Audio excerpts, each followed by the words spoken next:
Bidco United gonde 3-2 e tugo mar lig odhiambo ma kawuono. Polis nokuongo telo 2-0 eka Bidco nowuok chien moketo weche bedo 2-2. Polis FC nodoko loyo gol mogik e dakika mar 93 makoro omiyogi point 3. Ni David Sibiu anaamsha nafasi nzuri. Eric Zakayo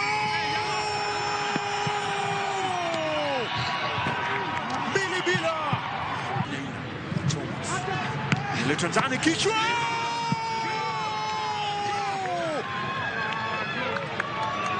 umemponyoka mkononi Jomo Chien, mfungaji wa goli.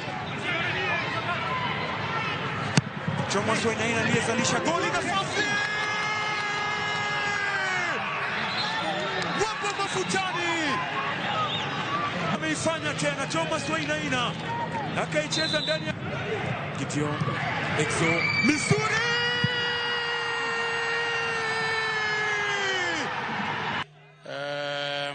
First, I think hiyo tu kuto defend, kuto concentrate kwa hizo malong ball wamekuwa kicheza imetuleta down kidogo, but again tulikuwa chini 2-0 tukakuja kwa game kwa 2-2, a bit of change formation na bring in new people na ilikuwa inatupea results because scoring against Police 2 goals it's not easy. You can see that we was having the first half and the second half slightly different, but on the end we succeed to manage the game.